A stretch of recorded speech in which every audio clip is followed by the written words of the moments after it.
The U.S. Capitol Police had planned for a free speech demonstration Wednesday, but what they got was an insurrection. They're getting into the Capitol tonight. Because as we experienced Wednesday's horrible events, my first question was, how the hell were they able to penetrate the Capitol? Why were Capitol Police so undermanned and overwhelmed so quickly? Why wasn't there more coordination between Capitol Police, Department of Homeland Security, and the FBI in preparation for this event? So many unanswered questions, and that's why we need a thorough investigation. The first occupation of the United States Capitol since the British troops set it on fire in the War of 1812 happened on Wednesday. This morning, the Washington Post did an interview with outgoing Chief Stephen Sund. There's been a lot of questions and a lot of accusations of exactly where the failures lied on last Wednesday. Police Chief Sund stated that he was worried about the total number of people that were coming to the protest on the 6th. Sund had asked House and Senate security officials for permission to request the use of the D.C. Army National Guard, or at least have them placed on standby. One thing to remember, the U.S. Capitol Police is actually overseen by the Capitol Police Board. And that board consists of the Senate Sergeants at Arms, Michael Estinger, the House Representative Sergeant at Arms, Paul Irving, the architect of the Capitol, Jay Blanton, and then also the Chief of Police, Stephen Sund.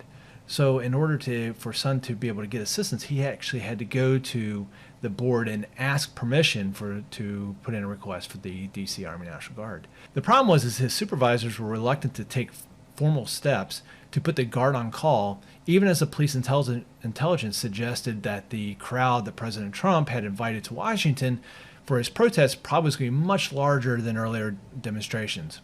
The House Sergeant at Arms, Paul Irving, said he wasn't comfortable with the optics of formally declaring an emergency ahead of the demonstration.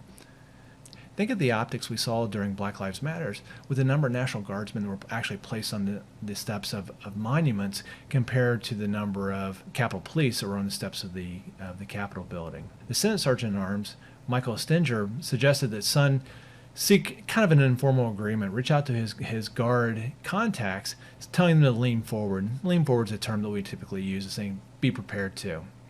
One other thing to remember about the guard is the guard doesn't have this massive on-call security force just standing by. Most of the people in the DC Guard have jobs outside of just being in the Guard. So to have somebody stand by, they'd actually have to be on orders and that type of stuff. It's not quite the way that most people would think that they could just have an armory full of DC Guardsmen just waiting to go. After the rally, a group of about 8,000 pro-Trump demonstrators streamed down Pennsylvania Avenue after hearing President Trump at the White House. So very quickly, Sund's outer perimeter of the Capitol was breached within 15 minutes. And with only 1,400 Capitol Police officers on duty, his forces were very quickly outnumbered. Just before 2 p.m., the pro-Trump crowd actually was able to enter into the Capitol building. By 2:26, Sund said that he joined a conference to call to the Pentagon to plead for additional help. I don't like the visual of the National Guard standing a police line with the Capitol in the background. This was a comment by Lieutenant General Walter Piatt, the director of the Army staff. Now, Piatt didn't deny the request because he didn't have the authority to approve the request to start with. As I said a few minutes ago, it goes up to the Secretary of Defense.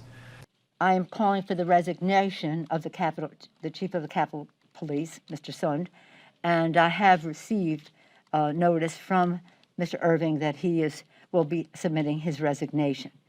As you can see, Speaker Pelosi called for the resignation of Sund and also the Sergeant at Arms for the House.